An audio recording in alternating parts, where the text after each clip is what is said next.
अस्सलाम वालेकुम दोस्तों, मैं हूँ आतिका इरम और आप देख रहे हैं डिस्कवर टीवी नेटवर्क।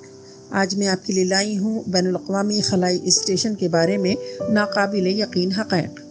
हम सब जानते हैं कि बैनुल-अक़वामी ख़लाई स्टेशन ISS हमारे सैयारे के गिर्द चक्कर लगा रहा है। कुछ लोग ज़रूर जानते होंगे कि ISS पर अहम साइंसी तजर्बात मामूल के मुताबिक किए जाते हैं। अब हम यहाँ कुछ बेहतरीन हक़ाइक़ के साथ इस तकनीकी अजूबे पर रोशनी डालते हैं। बैनुल-अक़वामी ख़लाई स्टेशन ISS 1998 और 2011 के दरमियान तामीर किया गया था।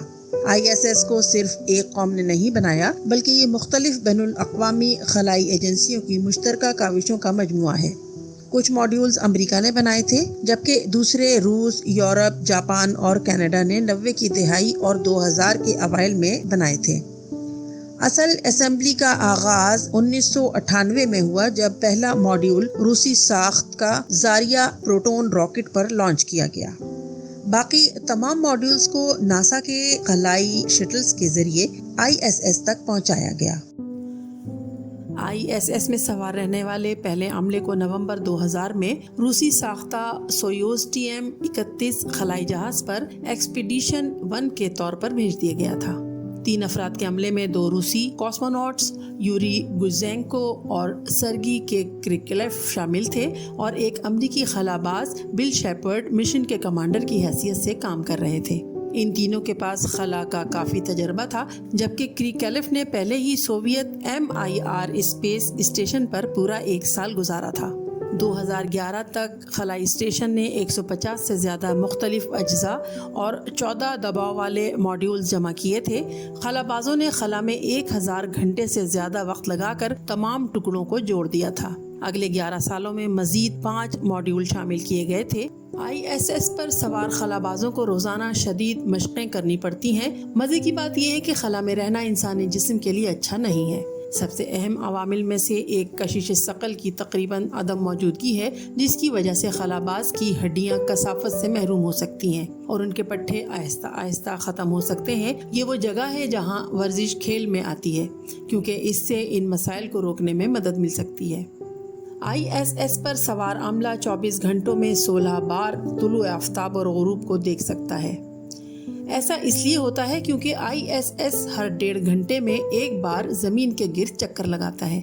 जैसा कि आप तसव्वुर कर सकते हैं कि ये खलाबाजों के नींद के निज़ामुल औक़ात को बिल्कुल तबाह कर सकता है। चूँकि ISS पर सिर्फ माइक्रो ग्रेविटी है, इसलिए खलाबाज बिस्तर पर लेट नहीं सकते। इसके बजाय वो क्रियो केबिन की दीवारों से मुंसलिक स्लीपिंग बैग्स में सोते हैं। ये छोटे कंपार्टमेंट जो कि सिर्फ इतने बड़े होते हैं कि किसी एक शख्स को अंदर समा सकें। ISS पर की जाने वाली ज़्यादातर तहक़ीक़ खला में रहने पर मरकूज़ है। जब खलाबाज सोते, खाते या आराम नहीं कर रहे होते तो वो जदीद साइंसी तजर्बात करते हैं। तजर्बात में वो माइक्रो ग्रेविटी में पौधों को उगाने की कोशिश करना, ये जांचना कि जरसूमे खला में कितनी अच्छी तरह से ज़िंदा रह सकते हैं, इस बात का मुताला करना कि खला किस तरह DNA को मुतासिर करता है और यहाँ तक कि क्या आम इंसानी रिप्रोडक्शन मुमकिन है, इसका अभी तक इंसानों पर तजर्बा नहीं किया गया है। लेकिन जानवरों के कई टेस्ट किए गए हैं जो कि साजगार नज़र नहीं आते। ISS पर किए गए कुछ तजर्बात सितारों की गहराई में नजर आते हैं। ISS के कुछ आलात कायनात को देखने के लिए बनाए गए हैं ताकि ये बेहतर तौर पर समझ सकें कि क्या हो रहा है। एक आला NICER कायनात की सबसे घनी चीज न्यूट्रॉन सितारों का मुताला करता है। दूसरी तरफ अल्फा मैग्नेटिक स्पेक्ट्रोमीटर का इस्तेमाल कायनाती शुआओं को आजमाने और उनका तज्जिया करने के लिए किया जा रहा है, जो कायनात के कुछ बुनियादी अज्जा हैं। इसके नतीजे में तबियतदान कायनात की इब्तिदा के बारे में मज़ीद जानने की कोशिश कर रहे हैं। ISS मुमकिना तौर पर अब तक की सबसे महंगी चीज़ है। 2010 तक इसकी कुल लागत $150 बिलियन तक पहुंच चुकी थी, जिसमें अमेरिका ने $58.7 बिलियन, रूस ने 12 बिलियन, जापान और यूरोप ने $5 बिलियन और कनाडा ने $2 बिलियन अदा किए। बाकी रकम मुख्तलिफ खलाई शटल पर ISS के साथ ले जाने वाले अज्जा और खलाबाजों को ले जाने में चली गई।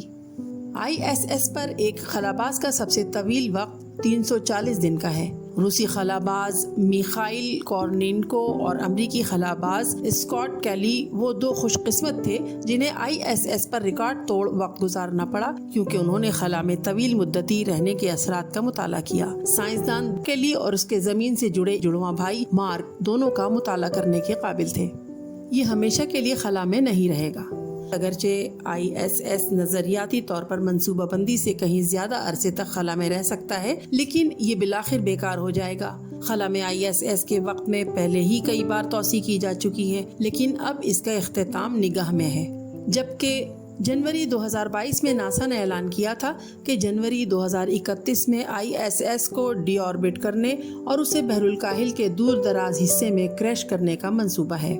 امید ہے کہ ISS ہمیشہ پرامن اور نتیجہ خیز بین الاقوامی تعاون کی امید کا ایک مرکز رہے گا۔